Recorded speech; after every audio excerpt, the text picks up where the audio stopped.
हा वारकरी सेवा आणि जी वारकऱ्यांची सेवा करायची अशी तालुक्याचे नेते आदरणीय अतुल शेठ बेनके आमदार यांनी ज्या वेळेला ह्या अशा प्रकारचं नियोजन केलं, त्या नियोजनामध्ये आम्ही सातत्याने एक आठवडाभर त्या कार्यक्रमातून नियोजन करत होतो.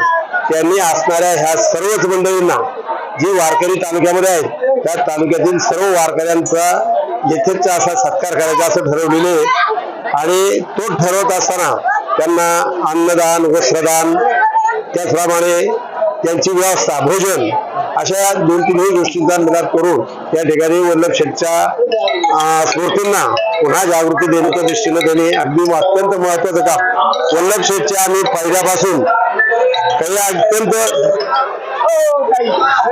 वल्लभ शेठचे आम्ही पूर्वीपासूनचे एक जीवाभावाचे कार्यकर्ते सुरुवातीपासून काम करत असताना एक काळ असा झाला का आम्ही दिल्लीमध्ये जायच्या राजुरीमध्ये शरदचंद्र नागरी पतसंस्था, त्याचप्रमाणे गणेश दूध संस्था हिला महाराष्ट्रामधून प्रथम क्रमांकाची दूध संस्था म्हणून तिला सत्कार झाला. तत्कालीन पंतप्रधान मनमोहन सिंग आणि कृषी मंत्री शरदरावजी पवार साहेब यांच्या हस्ते झाला. त्या काळात आम्ही पवार साहेबांकडे विनंती केली होती का आमच्या नेत्याला, आमच्या या लाडक्या नेत्याला मंत्रिपद मिळावं. पवार साहेबांनी त्या काळात आम्हाला सांगितलं का मी तुमचा नाही का, दिल्लीमध्ये त्यांच्या कृषी मंत्रालयामध्ये तिथे सांगितलं का मी तुमचा नाही का. त्याच्यावर आम्ही शांततेत थांबलो आणि दिल्लीमध्ये कृषी मंत्रालयामध्ये भेट घेतली.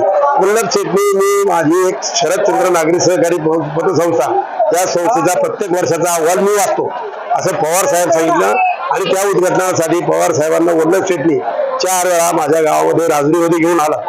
इतकं मोठं काम केलं का त्या वल्लभ शेठच्या स्फूर्तींना मनापासून आज वादन तर करतोच, पण त्यांनी जे आमच्यासाठी केले, आम्ही जे ओतून त्यांचं काम केलं 1985 पासून ते बरोबर 78 पासून आम्ही तसे कार्यकर्ते, पण 85च्या वल्लभ शेठच्या इलेक्शन मध्ये आम्ही प्रामाणिकपणे तेव्हापासून जे काम करत आलो ते आज तागायत वल्लभ शेठचे आजपर्यंत आम्ही सगळी कृतज्ञता व्यक्त करतो.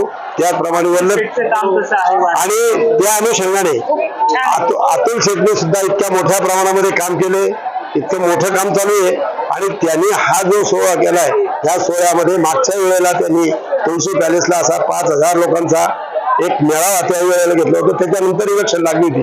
आजही आमचे सगळ्यांचे कृपा आशीर्वाद अतुल शेठच्या पाठीशी नक्कीच असतील अशा प्रकारची एक भावना व्यक्त करतो. वल्लभ शेठला पुन्हा एकदा अंतःकरणातून भावपूर्ण अशी आदर.